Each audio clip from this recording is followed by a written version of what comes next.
welcome back. If you don't know, my name's Brittany, and if you are new to my channel or just not yet subscribed, definitely make sure to hit that subscribe button. We are actually going to be talking about something today that I find super disturbing.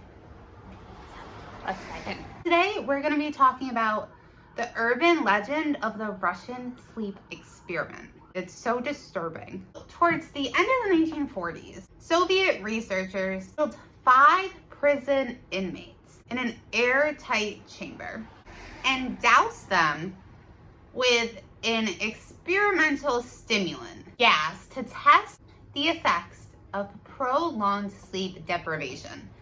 So, any mom knows that you're not the happiest when you don't get a lot of sleep. And I'm like, a lot of dads know too, but going without sleep for a while, it's not fun. And it's hard. And the longest I've ever gone without sleep was 32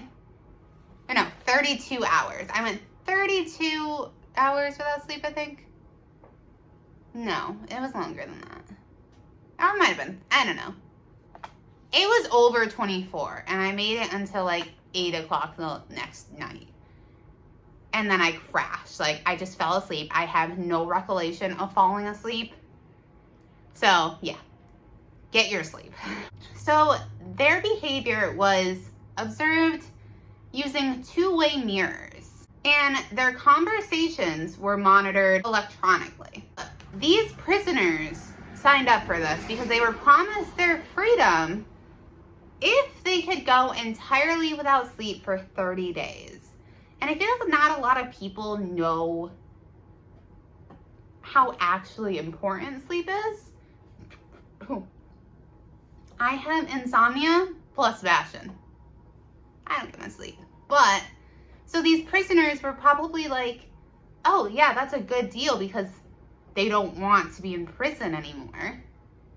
And I don't know what crimes they were they committed, or I'm sure they didn't pick like really bad crimes, like really dangerous criminals. I'm sure they wouldn't pick those, right? So the first few days passed pretty uneventfully, like nothing really happened. But by the 5th day, the subjects began showing signs of stress or overheard bemoaning their circumstances. They stopped talking to each other and would whisper compromising information about each other into their microphones. So this was, I guess, to kind of win the favor of the researchers, to maybe they thought that they would be able to like get less of a time.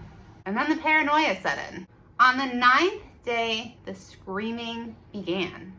First one subject, then another, was observed running around the chamber, screaming at the top of their lungs for hours. Other subjects were much quieter. They began ripping apart the books they'd been given to read, smearing the pages with feces, and then like plastering it along the mirror so they couldn't be observed any longer. And then suddenly, the screaming stopped. The subjects stopped talking altogether, just stopped. For 3 days, nothing from any of the subjects. So the researchers started getting, they started panicking a little bit. They started worrying. So over the intercom, they said, "We are opening the chamber to test the microphones. Step away from the door and lie flat on the floor, or you will be shot. Compliance will earn one of you your immediate freedom." So then a voice inside answered, "We don't want to be freed."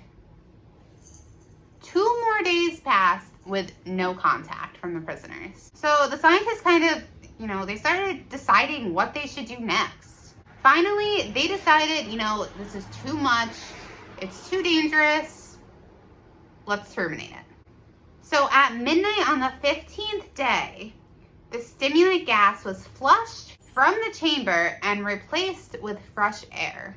in preparations for them to release the subjects. So the prisoners weren't pleased about leaving the chamber. It's almost like they became addicted to the gas, and they started screaming in fear for their lives because, they were really paranoid. They begged to have the gas turned back on. So instead, the researchers unsealed the door to the chamber and then sent in armed soldiers. So nothing could have prepared them for what they saw. One subject was found dead, lying face down in 6 inches of bloody water. Chunks of his flesh had been torn off and stuffed into the floor drain. All of the test subjects were found to have been severely mutilated, and the wounds seemed to have been self-inflicted. They had ripped open their own stomachs and disemboweled themselves with their bare hands. I don't even know how you can do any of that. Like, that would be so painful. You'd think that the pain would kind of make you stop, but they were kind of already so far gone because they were not sleeping. Some even turned to cannibalism and started eating their own flesh. There were still some of the prisoners that were still alive, but they were terrified to leave the chamber. They were yelling at the researchers to turn the gas back on, and the soldiers attempted to remove the inmates by force because they didn't want to go. And the inmates fought back. One suffered a ruptured spleen and lost so much blood, there was literally nothing left for the heart to pump.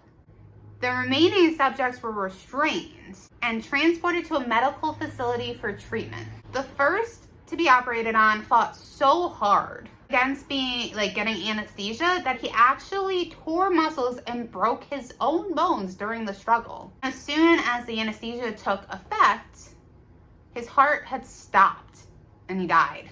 The rest underwent surgery without any sedation because they didn't want to risk that happening again. They were so far gone, you guys, though, that they didn't feel any of the pain and they were actually laughing hysterically. After the surgery, the survivors were asked why they had mutilated themselves and why they so desperately wanted to go back to the stimulant gas. Each in turn gave the same answer: I must remain awake. The researchers considered euthanizing them to kind of just take away any trace of the failed experiment because they didn't want people to know. But they were overruled by their commanding officer, who ordered that it be resumed immediately. So all of this happened and they wanted to continue. So 3 of the researchers joined the inmates in the chamber this time. Horrified about this, the chief researcher pulled out a pistol and shot the commanding officer point blank. Good for him. Because that is insane. He literally saw what was happening and put researchers in with the prisoners to get more people for that experiment.